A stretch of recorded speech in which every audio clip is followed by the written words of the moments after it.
नमस्कार, स्वागत है आपका और मैं हूं आपके साथ सपना दीपक मदेशिया। बुलेटिन का आगाज करेंगे।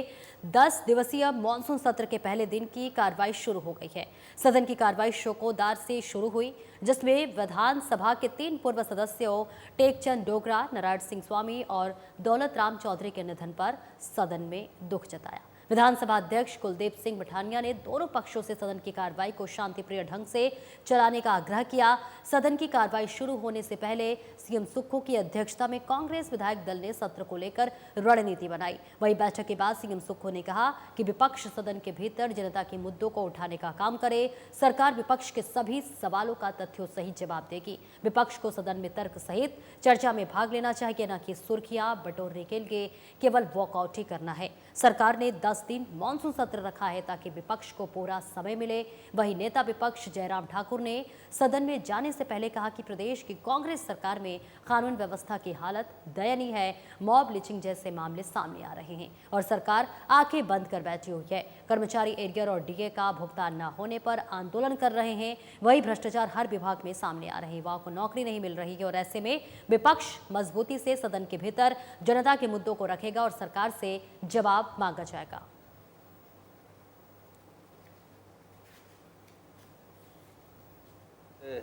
बड़ा मानसून सत्र है। प्रदेश में 10 दिन का पहला ऐतिहासिक मानसून सत्र हो रहा है और विधायक दल की बैठक में जो तय किया है वो विधानसभा के अंदर प्रकट होगा, क्योंकि विधायक दल की जो बैठक होती है उसमें जो भी चर्चा होती है वो विधानसभा के अंदर किस प्रकार भारतीय जनता पार्टी की चर्चा, उसका जवाब देना, उस बारे में होती है। ये तो बाकी विधायकों के थोड़े बहुत ग्रेवेंसेस होते हैं, वो सुनकर विधायक दल की बैठक खत्म होती है। यही परंपरा है। तो मैं ये कहना चाहता हूं कि इस 10 दिन के मानसून सत्र में भारतीय जनता पार्टी को जो भी उनकी भावना है, जो भी भारतीय जनता पार्टी ने जिस प्रकार लोकतंत्र की हत्या की थी, उस मुद्दे पर भी अगर वो चर्चा करना चाहती है, जिस भी मुद्दे पर वो चर्चा करना चाहती है, प्रदेश सरकार तैयार है। और जनता से जुड़े मुद्दे, कर्मचारियों से जुड़े मुद्दे, सरकार किसानों से जुड़े मुद्दे, युवाओं से जुड़े मुद्दे और रोजगार से जुड़े मुद्दों पर भारतीय जनता पार्टी को चर्चा लानी चाहिए। और वही हरियाणा किसान आंदोलन पर कंगना रनौत की टिप्पणी पर पूरे देश में विपक्ष बीजेपी को घेरने में लगा है। हिमाचल प्रदेश और विधानसभा के मानसून सत्र के पहले दिन कंगना रनौत के बयान को लेकर काफी बवाल हुआ। सत्ता पक्ष ने सदन में बयान को लेकर निंदा प्रस्ताव लाया और बयान को किसानों का अपमान बताया। हालांकि लिखित में प्रस्ताव न मिलने पर विधानसभा अध्यक्ष ने इसे स्वीकार नहीं किया, लेकिन पक्ष और विपक्ष ने बयान को लेकर एक दूसरे के खिलाफ नारेबाजी की। कंगना रनौत के बयान को सीएम सुखविंदर सिंह सुक्खू ने किसानों का अपमान बताया और कहा कि अन्नदाता का अपमान करने का किसी को अधिकार नहीं है। कांग्रेस पार्टी इस बयान की निंदा करती है और सदन के भीतर भी संसदीय कार्य मंत्री ने निंदा प्रस्ताव लाया था। बीजेपी ने भी कंगना रनौत के बयान से किनारा किया और ऐसे में सोच समझकर कंगना रनौत को टिप्पणी करनी चाहिए। किसान और बागवान इस देश के अन्नदाता है, उन पर किसी प्रकार की टिप्पणी करना अच्छा नहीं है। और लोकतंत्र में चाहे किसान है, बागवान है, सबको आंदोलन करने का अधिकार है। और इस प्रकार की बयानबाजी करके उनका अपमान करने का अधिकार किसी को नहीं दिया गया है। कांग्रेस पार्टी इसका विरोध करती है और भारतीय जनता पार्टी ने भी इस बयान से अपने आप को अलग रख लिया है। और जयराम ठाकुर जी से जब इस बारे में हम प्रस्ताव हमारा या हर्षवर्धन चौहान जी लाए तो पूछा गया, उन्होंने भी अब क्या कहा है वो आप और हिमाचल मानसून सत्र के पहले दिन ही विपक्ष ने कड़े तेवर दिखा दिए हैं। विपक्ष ने सदन की कार्रवाई शुरू होने के बाद ही सदन में जमकर हंगामा किया।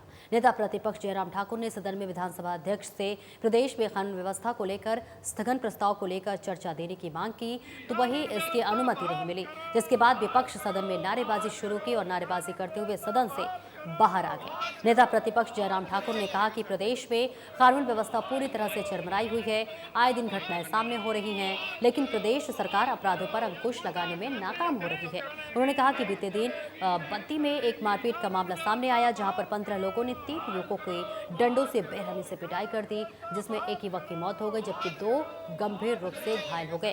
बिलासपुर कोर्ट परिसर में भी फायरिंग हुई है, जहां पर एक युवक घायल हुआ है और उसमें एक पूर्व विधायक का बेटा शामिल था। और ऐसी कई घटनाएं हैं जो प्रदेश भर में हो रही हैं। प्रदेश में कानून व्यवस्था नाम की कोई चीज नहीं है। सरकार ने कानून व्यवस्था के लिए पुलिस नहीं बल्कि किसी और चीज के लिए पुलिस को लगाया है। सदन में इतने गंभीर मामले लेकर चर्चा नहीं दी गई है, जिसके चलते उन्हें वॉकआउट करना पड़ा है। विधानसभा का मॉनसून सत्र का पहला दिन है और पहले दिन ही हमने जो प्रदेश में बिगड़ती कानून व्यवस्था पर नियम 67 के अंतर्गत स्थगन प्रस्ताव के लिए अध्यक्ष महोदय से आग्रह किया था।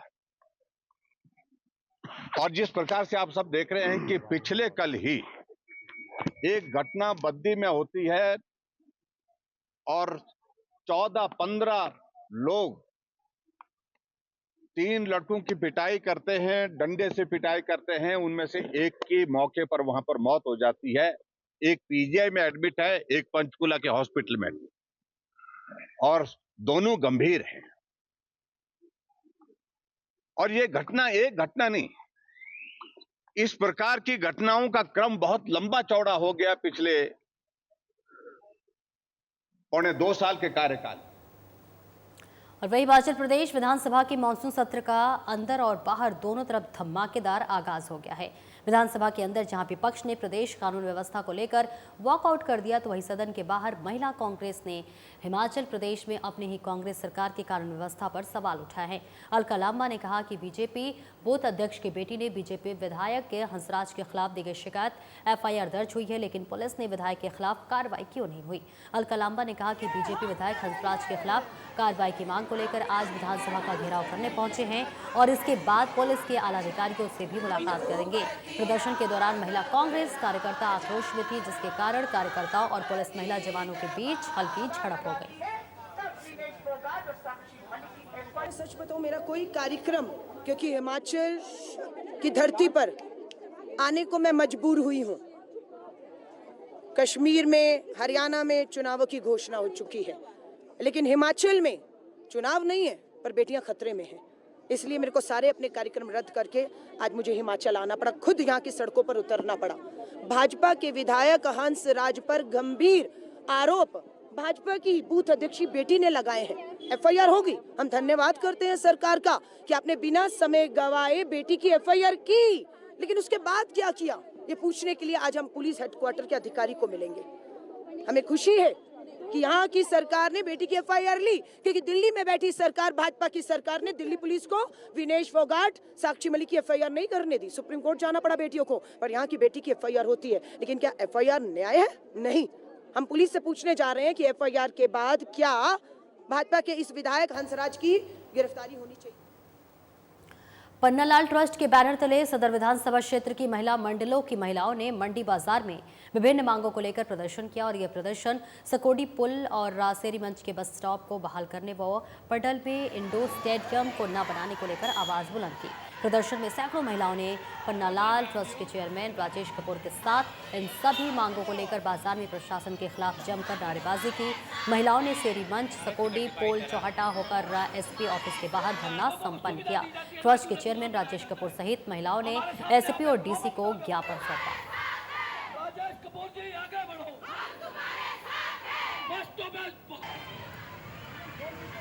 हम इस प्रदर्शन के लिए आए हैं ताकि मतलब ये जो सिक्योरिटी ब्रिज और सेरी मंच के पास जो बस स्टॉप जहाँ पे बसें रुकती थी वहाँ पे अब ये रुकनी चाहिए। मतलब जो भी गांव से आते हैं, लेडीज आती है और छोटे बच्चे लेके अपने गोद में आती है, उन्हें कितनी दिक्कत होती है। हमारा ये बस का हो रहा है क्योंकि हमें बहुत दिक्कत हो रही है। कोई तो ऐसा है बेचारा जिनके पास पैसा नहीं होता है, गाड़ियों में आते हैं, फिर वहाँ आधे रास्ते पे उतार देते हैं, तो फिर आने जाने में दिक्कत हो रही है। तो फिर किसी को ऑटो करना पड़ता है, किसी को पैदल चलना पड़ता है। तो इसलिए हम चाहते हैं कि जहाँ पे पहले बसें रोकी जाती थी वहीं पे रोकी जाए बसें। तो पुराने जो बस स्टैंड थे, एक जो हमारा सीरी मंच में था, कोई डिब्रीज में था, उनको बंद क्यों किया गया?